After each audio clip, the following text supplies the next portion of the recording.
кеш, құрметті телегөрермен, Қоғам ТВ арнасында мезгіл мәселесі хабары. Бүгінгі хабарымыздың қонағы Жанұзақ Байманов, Ыбырай Жақаев атындағы Қазақ күріш шаруашылығы ғылыми зерттеу институтының басқарма төрағасының орынбасары.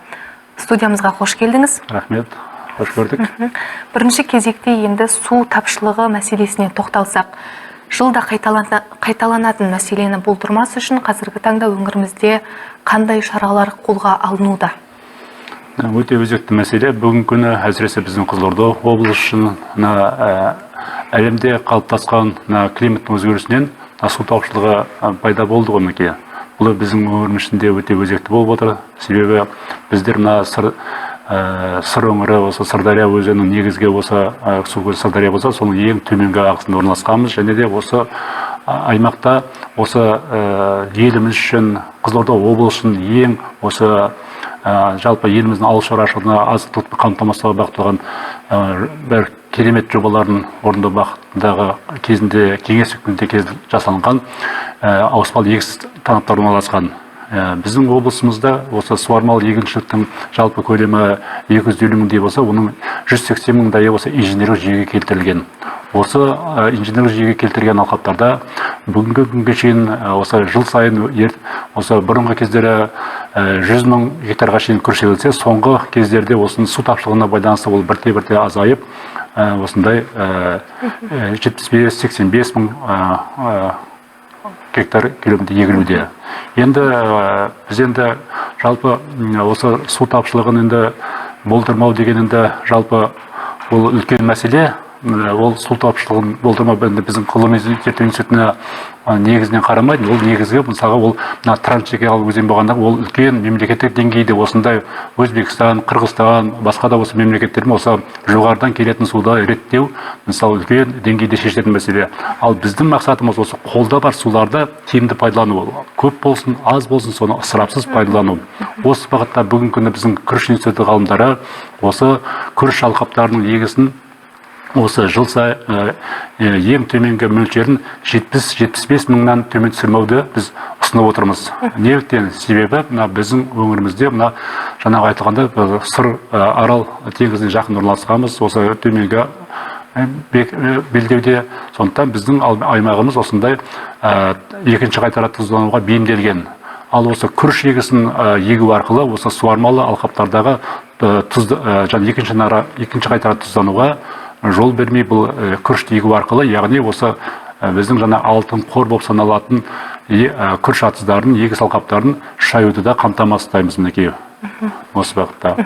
Өте жақсы. Енді Сыр өңірінде күрішті өлкеде суды үнемдеу қалай жүзеге асуда? Мұндай мәселені болдырмас үшін, алдын алу үшін қандай шара көру керек деп ойлайсыз? Жақсы. Енді жаңа айттым, күріш өте жаңағы суда көп пайдаланатын дақыл, суда өседі. Дегенмен де біз соңғы кезде осы күріш суды үнемдеудің бірнеше технологиясын біз баса назар аударуды ұсынып отырмыз. Ол бүгін басталған жоқ. Оны осы 2013 жылдардан бастап біз осыны зерттеп, қазір шаруашыларға ұсынудамыз. Ол ең бірінші мәселесі күріш атыздарын лазерлі тегістеу. Яғни осы талаптар бойынша, кезінде жасалған талаптар бойынша күріш атыздарын тегістігі плюс-минус 3, әреткеде 5 сантиметр болу керек. Ал бүгінгі осы өткен ғасырдың 70-80 жылдары салынған күріш атыздарын тегістігі бүгін күні плюс-минус 45-50 сантиметрге шейін кетеді. Бұл жағдайда жаңағыдай осындай күріштің жаңағы ғылыми түрде негізделген суару нормалары сақтау мүмкін емес. Яғни бірнеше мәрте көп болады. Сондықтан ең бірінші осында біздің ұсынған осындай технологиямыз күріш егісіне лазерлі тегістеуді қолдану. Енді жаңа айттым, сол 10 жылдардан бастап біз осы лазерлі тегістерді ұсынған болатынымыз. Ал бүгінгі күні осы ұсыныстардың негізінде шаруашылықтарда қазір бүгінгі күні 100-ден аса осындай біз енді жалпы аса осы лазерлі тегістеуіш алып, бүгінгі күнде облыс бойынша суармалы алқаптардың біршамасы осы лазер тегістеуіштен өтуде. Дегенмен де бұл үлкен, бұндай технологияны тек қана үлкен шаруашылықтардың ғана мүмкіндігі бар. Ал майда шаруашылықтар сол бұрынғы осындай жердің тегістігіне қарамай, тегіс еместігіне қарамай, жаңағыда плюс-минус 30-40 сантиметр жерлерге суды күрішті егу арқылы суды тиімсіз пайдаланды. Сондықтан да осы ең бірінші жаңағы айтайын, үнемдеу ол лазер тегістеуіш. Екінші мәселе ол күріштің осы су вегетациялық кезеңі қысқа дақылдарды егу. Бүгін күні осы облыс бойынша жалпы барлық егілетін дақылдардың 70%-ға дейінгісі дақылдары бұл ресейлік дақылдар, ресейлік сорттар, олардың вегетациялық кезеңі ұзақтығы 125 күннің ояқ-баяғында. Яғни бұл да су тапшылығы жағдайында бұл көптеген қиындықтарға туындатады. Сондықтан біздің ұсынысымыз осы күріш егістігіне вегетациялық кезең қысқа күріштерді енгізу. Бұл бағытта біздің институт ғалымдарының табыстары да бар. Осы соңғы 4-5 жылда осындай өндіріске күріштің сырсылуы сорты ендірілсе, осы биыл жылдан бастап айсара сорты ендірілуде. Бұлардың вегетациялық кезеңі 100-105 күн. Яғни, басқа күріштерден қарағанда 20-25 күндей тез піседі. Яғни, бұл да болса осындай суды үнемдеуге септігін тигізеді. Екінші мәселе, суды үнемдеудің күріш өндірісінде бұларды көшеттеп егу мәселесі. Көшеттеп егу мәселесі ол қалай мысалға? Яғни көшеттерді жылыжай жағдайына гидропоникада өсіріп алып, 1-2 күн, одан кейін жылыжайға көшіріп, 20-25 күн жылыжайда ұстап, өзі содан кейін барып, күріш атыздарын тегістеген атыздарға суды жіберіп барып, арнайы техникамен егу. Бұл да болса, осы судың үнемдеумен қатар, тұқымның да шығындарын азайтады. Мысалы, дәстүрлі технологияда күріштің әр гектарына 250-280 килограмм болатын болса, бұл жаңағы көшеттеп егу технологиясында ол 4-5 есеге шейін тұқым аз кетеді. Ол бірінші. Екінші мәселе, жаңағыдай жерді дайындап, оны суға бастырып еккен жағдайда күріш атыстарындағы арам шөптердің де мысалға болмауына ол ықпалын тигізеді. Үшінші мәселе, мысалға дәстүрлі технологияда күрішті шашып еккен жағдайда күріш атыстарының тегіс болмауына байланысты ол негізі тез басылып кету керек, бастырылып. Ал бірақ судың тапшылығына байланысты, атыстардың тегіс болмауына байланысты ол 1, 2, 3, 4-5 күнге шейін созылып кетуі мүмкін атысты бастыру. Бұл жағдайда жаңағы күріш атыстарына себілген тұқымдардың әртүрлі кептер жеп қояды, басқа да шығындарға ұшырап, оның шығымдылығы да азаяды мінекей. Және бұл жағдайда арам шөптерде басып кетуі мүмкін. Сондықтан осы күрішті көшеттеп егуді біздің ұсынып отырмыз. Одан кейінгі күріш тұқымын өндіріп егу технологиясы. Бұл жағдайда да осы күрішті арнайы 1-2 күн бұрын өндіріп алып, сосын барып ол суға себу арқылы. Енді бұлардың да әртүрлі қиындықтары бар, себебі ол өндірілген күріштің себу мәселесі суға ол қиындау. Осы бағытта біз биылдан бастап үлкен бір кеше бізге Қытай компаниясы келді. Компаниясы бұрындары самолетпен еккен осы күрішті өндіріп тұқымы суға сепкен. Бұл жағдайда күріш тұқымдары атыз жиектеріне, жалдарға, каналдарға, жолдарға шашылып кетіп шығын болатын. Ал агродронды пайдалану арқылы біз нақты тек қана атысқа ғана егіп, осы суды үнемдеуге мүмкіндік болады мінекей.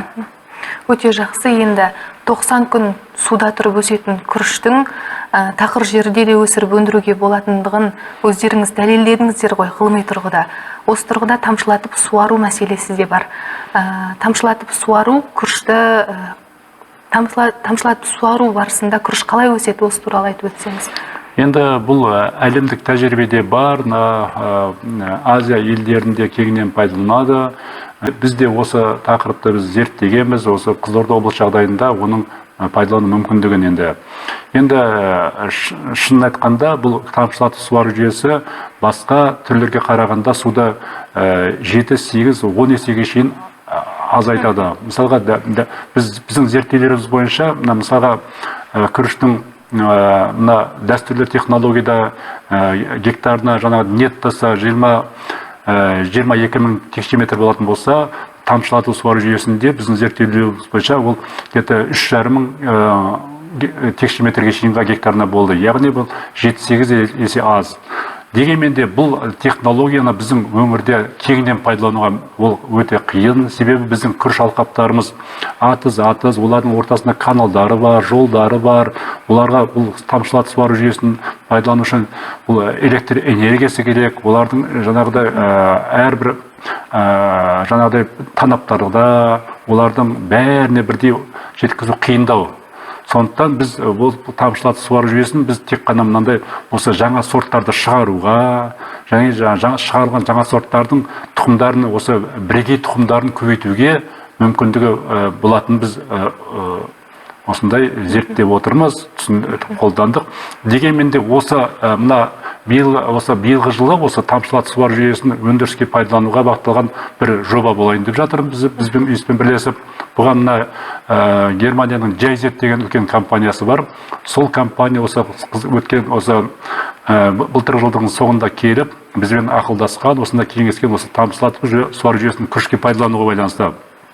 Енді олардың ұсынымдары бойынша негізінен осы мүмкіндік болса, осы тамшылату суару жүйесін бір күріш егетін компанияда болса деп ұсыныс жасаған. Соған байланысты біздер олармен бірлесіп осындай бірнеше компанияларға, ірі майда компанияларға барып осындай айтқанымызда көпшілігіне оған шамалы ондай қиындық туғызғанмен, осы Қызылорда облысында мына біздің Абай Дәулет шаруашылығы келісім беріп, осы биылғы жылы Бесарық ауылындағы Бесарық шаруашылығында 1,5 гектар жерге күрішті тамшылату суару жүйесін осы біздің институтпен бірлесіп көреміз. Яғни осы шаруашылықтың көлемінде осы біздің институтымызда зерттедік, осы шаруашылық көлемінде осы күрішті тамшылату суару жүйе технологиясын пайдалануды ол сіздер бе, біздер бе болсын қалай болатын көріп халыққа таратамыз. Өте жақсы. Енді біздің өңіріміз құрғақ экологиялық аймақ болғандықтан күріш өнімінің, күріш егудің маңыздылығы жоғары деп жатамыз. Осы тұрғыда не айтасыз? Енді қазіргі кезде шамалы енді саябырсыды, бірақ өткен былтырлары, алдыңғы жылдары осындай бізге күріш қажет жоқ, судың бәрін аралға жіберу қажет деген осындай көптеген әлеуметтік желіде басқада нелерде айтылған болатын. Енді оған біздің институт ғалымдары қарап отырған жоқ, кезінде жауаптарында берілді. Себебі күріш дақылының маңыздылығына бірінші тоқталсақ.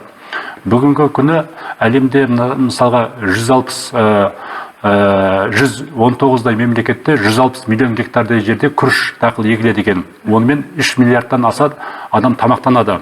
Яғни осы күріш дақылының, күріш өнімінің адам өміріндегі маңыздылығын осыдан көруге болады.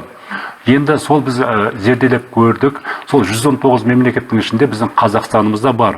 Енді сол әр жаңағы деңгейлеріне салыстырғанда, әр оның жаңағы егу аудандары, өнімі, жаңағыдай бір адамға шаққандағы жаңағыдай нормасына қараған кезде, біздің Қазақстанымыз сол үлкен 119 мемлекеттің осындай бел ортасында 50-ші, осы 4-5 көрсеткіш бойынша 50 жаңағыдай 45-50 орны. Яғни біздің Қазақстанның да әлемдік деңгейдегі орны бар. Ол біріншіден мысалға. Екіншіден күріш біздің біріншіден мемлекеттік тұрғыдан қарасақ, ол азық-түлік қауіпсіздігін сақтау, қамтамасыздау. Яғни бүкіл қазақ елін, Қазақстанымызды осы күріш дақылымен толығымен қамтамасыздап отыр. Екіншіден, осы күріштің экспортында біздің облысымыздың күрішшілері қамтамасыздап отыр. Ол бірінші мәселе. Екінші мәселе мына әлеуметтік мәселе. Бұл да өте маңызды. Себебі біздің Қызылорда облысы бойынша осындай жаңағы 170 мыңнан аса гектар ауыспалы егіс болса, соның әр жыл сайын кемінде 80, кейбір жылдары 90 мыңға шейін, 89 мыңға шейін күріш егілді. Яғни ол салада күріш егілгеннен кейін оң басында мысалы қаншама адам жұмыс жасайды. Жұмыспен қамту мәселесі. Қаншама олардың жанұясы бар, осы әлеуметтік мәселе. Екінші, тек қана күріш егумен қатар біздің облысымыз бойынша қазір жүздеген күріш өңдейтін, ақтайтын зауыттар бар. ол жерде де осы өзіміздің жергілікті адамдар жұмыс жасап отыр. Яғни бұл әлеуметтік мәселе, оны да қамтамасыз етіп отыр. Егер күріш егісі азайған жағдайда көптеген адамдар осы жұмыссыз болып отыр қалуы мүмкін.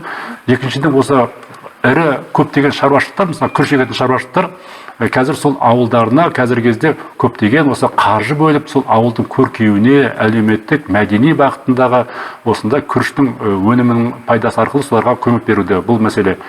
Және енді ең бір негізгі мәселелердің тағы бірі, ол негізгісі күріш, жаңағы айттық қой, біздегі ең біздің алтын қорымыз ол жеріміз. Ең негізгі байлығымыз жеріміз, суымыз, жеріміз бе? Ол жердің ішіндегі жер құнарлы жер деген болады. Біздің ең байлығымыз суармалы егіншілік. Жаңағы кеңес үкіметтен қалған алтын қорымыз суармалы егіншілік болса, оны сақтап қалу, атадан балаға жіберу бізді табыстауымыз керек. Ал оны егер күріш егу арқылы, күрішті мелиоративті дақыл, күріш егу арқылы оның екінші қайтара тұзданудан да сақтап отырмыз. Яғни күрішті егу арқылы күріш атыздардың бетке-бетіндегі тұздарды төмен қарай жылжытып, қашықтық кәрі желісі арқылы сыртқа шығарамыз. Егер күріш егілмеген жағдайда, ол бір жылдан кейін осы жаңағыдай сул атсыздарға тұз бетіне шығып, су ұшып кетеді, тұз бетінде қалып, енді жаңағы жер тұзданып, құнарлығы жаңа кетіп, оған жаңағы күріштен басқа дақылдар шықпай қалады. Ал оларды қайта қалпына келтіру үшін ол көптеген қаржы керек болады. Сондықтан біз күрішті 70-75 мың гектардан азайтпауды ұсынып отырмыз мінекей. Өте жақсы. Енді Сыр өңіріне су басқа аймақтардан келетін болғандықтан, судың келу көлемі жылдан жылға азаюда. Осы тұрғыда енді күрішті әртараптандыру бағыты қолға алынды. Бұл кезек күттірмейтін мәселенің бірі ғой, өзіңіз жақсы білесіз. Енді әртараптандыру бағыты қалай жүзеге асуда? Қызылорда өңірінде қандай күріштің түрі мол өнім беруде? Жақсы, рахмет. Енді өте өзекті. Біріншіден мен айтайын сізге, Қызылорда облысы табиғи климаттық жағдайына байланысты 3 аймаққа бөлінеді. Оңтүстік, орталық, солтүстік. Оңтүстік аймаққа Жаңақорған, Шиелі аудандағы массивтер жатса, орталыққа Сырдария, Қызылорда, Жалағаш аудандары, Қармақшы ауданы жатса, солтүстікке Қазалы, Арал аудандары жатады. Енді Аралда күріш жоқ, дегенмен де осы сондықтан 3 аймаққа бөлінген.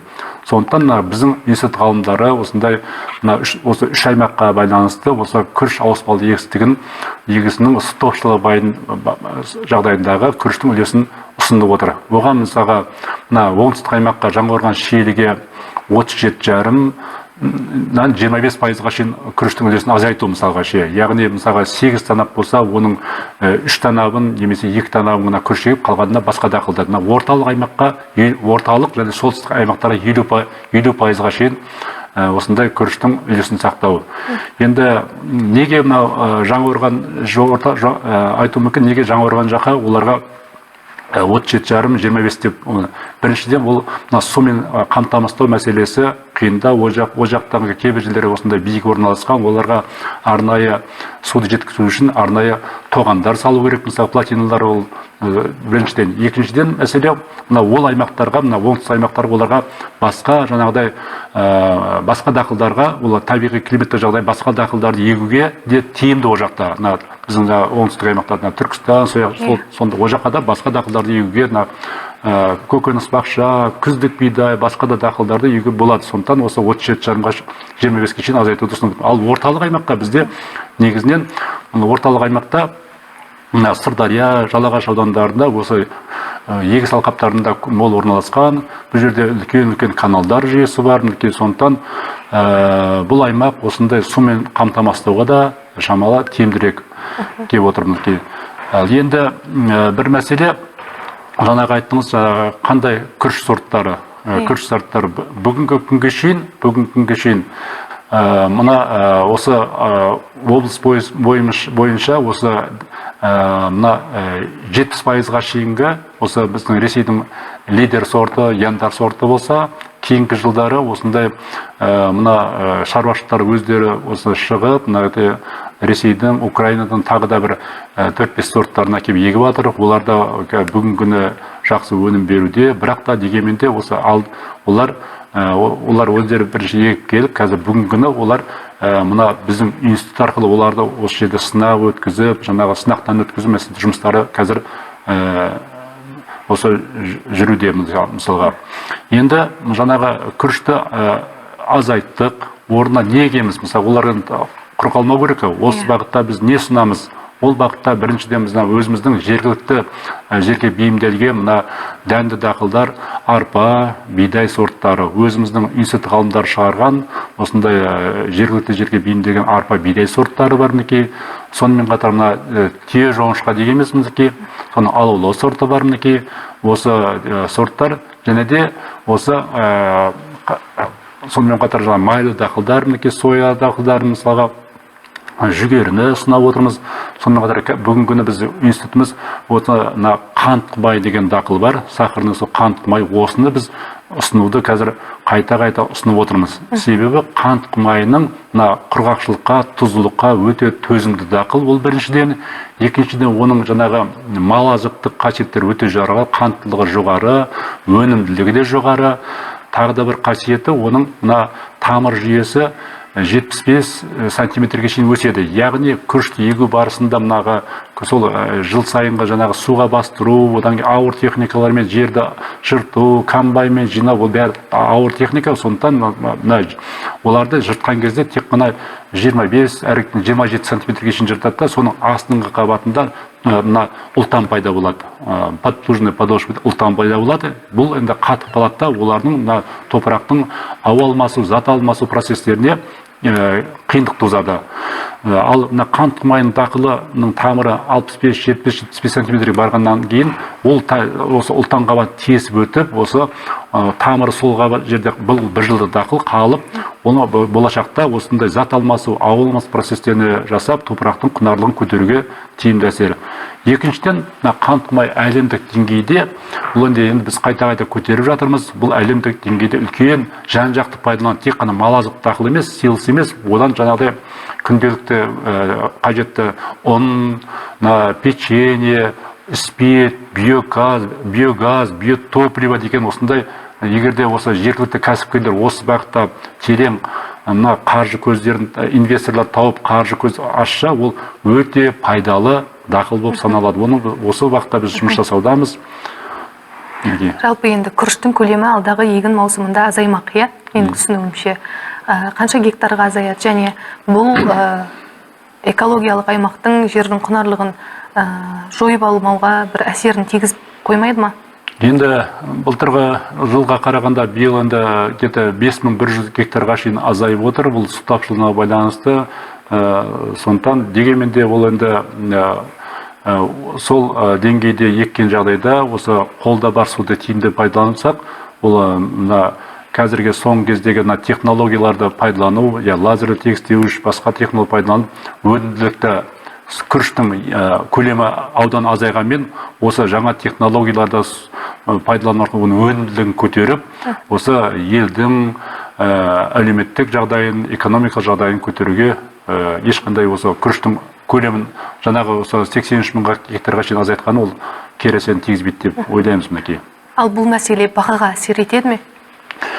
Енді жаңа айтып отырмын ғой, ол мысалға өнімділікке байланысты. Егер өнім көп болса, былтыр мысалға 500 мың тоннаға шейін алды ғой мысалға.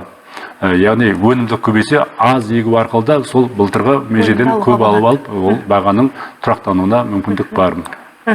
Өте жақсы. Енді осы тұрғыда Ыбырай Жақаев атындағы Қазақ күріш шаруашылығы ғылыми зерттеу институты қандай жұмыстар атқаруда? Алдағы жоспарларыңызбен бөліссеңіздер, әкімдік тарапынан, облыстық, республикалық бюджет тарапынан қаржылай қандай қолдаулар көрсетуде?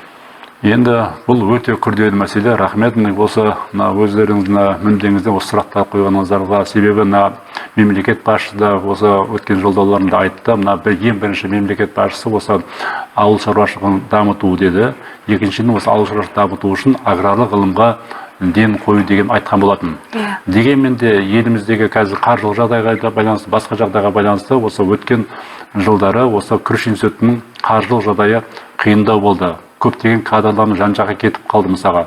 Бұл басты себебі ол базалық қаржыландыру болмауы, нысаналар бағдарламалық қаржыландыруға да ілінбей қалуы осындай болса, енді биылғы жылы мына оң көзқарас бар.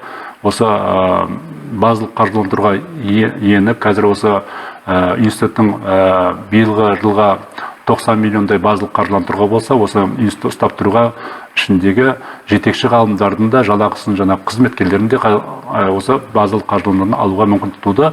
Бұл бірінші мәселе. Екінші мәселе мына осы институттың қаржылық жағдайын, институттың жаңағыдай деңгейін көтеруге мына облыстық әкімдік тарапынан да осындай қатты қолдау табылуда. Биылғы жылы осындай үлкен осындай деңгейде елімізде біріншіден осы ғылыми, осы мемлекеттік осындай біздің қазақ күріш шаруашылығы ғылыми зерттеу институты, бұл мемлекеттің елімізде бірден бірі осы ғылыми зерттеу институты, осыны облыс әкімшілік соның белгілі бір пайызын, осы үлесін алып, осы институтты қаржыландыруды жергілікті бюджеттен қаржыландыруға қазір көп жұмыс жасауда. Бұл алдағы уақытта біздің институттың осындай ғылыми әлеуетін, материал техникалық базасын нығайтып, осы облыс үшін, одан кейін ең бірінші облыс үшін ауыл шаруашылығын пайдалы жаңа сорттан шығарып, одан кейін бар осы мемлекеттік деңгейде үлкен мемлекетіміздің осы аграрлық ғылым дамуына үлкен үлесін қосатын институттың қатарында болады деген ойдамыз мінекей. Енді себебі бүгінгі күні институттың машина трактор паркі өте ескірген. Яғни ғалымдардың көкірегінде бәрі сайрап тұр, былай жасау керек, былай жасау керек, былай болу керек деген. Ал іс жүзінде біздің жаңағы осы ауыспалы егістегі жаңағы кейбір жағдайда осындай әттеген-ай деген мәселелер туындап, сол бүгінгі күнге осындай дейін осындай халге жеткен жайымыз бар. Бірақ алдағы уақытта біздің үмітіміз зор. Бүгінгі күні осы институттың басшылығына осындай облысқа белгілі ғалым келіп, осындай үлкен тәжірибесін осы біздің институттың осындай ғылыми әлеуетін көтеруге атсалысады деген біз үміттеміз мінекей. Енді қазіргі таңда су мәселесі өзекті болып жатқандықтан, екі күннің бірінде облыстық әкімдікте көптеген мәжілістер өтіп жатыр. Енді онда Қазақ күріш институты су кодексіне байланысты бір қатар ұсыныстар беріп мақұлданды. Ол қандай ұсыныстар? Оның осы салаға берер пайдасы қандай? Енді осы су кодексі біріншіден ең алғаш осы бүгінгі күнге шейін 2003 жылы болса, осы қазіргі кездегі су тапшылығына байланысты осындай әлемде осы мемлекеттік деңгейде, ел деңгейінде осындай жаңа су кодексі керек деген жасалып, оның алғашқы жобасы жасалынған болатын. Біздің институттың осында су шаруашылығы бағасындағы ғалымдар бірлесіп оны қарап, талдап, осы тоқталып, бірнеше ұсыныстарға тоқталдық. Олардың енді кейбір баптарында осы нақты ұсыныс бердік. Оның біріншісін айтатын болсақ, мысалға, ол биылда болып жатыр, осы су кодексіне байланысты осындай су пайдаланушы шаруашылықтар, ол жаңағыдай өздерінің су алатын нүктелеріне суды өлшейтін құрылғыларды орнату деген құрылғылар. Ол енді бұл үлкен каналдар жүйесі болар, басқа болатын, бөлек-бөлек, мысалға бір каналдың бойынан бірнеше шаруашылық алатын жағдайда болады, мысалға, сондықтан су оларға, мысалға, жеке-жеке әрқайсысы ол су өлшейтін нүктелерді, гидропосттар дейді, оларды кез келген адам орната бермей, оны арнайы стандарттарға сәйкес талаптары бар, олардың жаңағы бетондалған, көпірлері болады, басқа болады, одан кейін одан жанында жаңағыдай стандарттан өткен зырылдау дейді, гидровертушкалары болады. Осындай енді сондықтан біздің ұсынысымыз, осы ғалымдардың ұсынысы, осы су өлшеу бекеттерін ол шаруашылықтарға емес, ол мемлекеттік тұрғыдан құзырлы мекемелер салып берсе деген сондай ұсыныс болды. Оның да қазірінде қаралады. Мысалға, ол бірінші. Екінші мәселе, су кодексінде көптеген шараларды қарастырылған, жан-жақты ауыз суға байланысты, ауыл шаруашылығына бағытталған. Енді сол жерде трансшекаралық өзендерде қаралған, ал бірақ та біздің осы еліміздегі теңіздер, Каспий бар, Балқаш көлі бар, ең бізге маңыздысы Арал теңізі бар. Осы ең басты осы теңіздердің осы статустары қаралмаған, оларды сақтау, оларға жыл сайынғы мынаға түсетін сулардың нормаларын бекіту, қадағалау деген сияқты осындай мәселелерді солардың, яғни Арал теңізінің осы статусын арнайы қаралса деген ұсыныстар болды. Осындай осы өзектері. Тағы да басқа да ұсыныстар бар, енді ол негізгі осы деп ойлаймыз мысалға. Өте жақсы.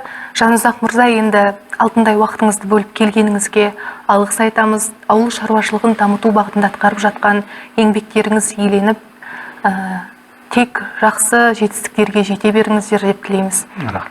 Рахмет.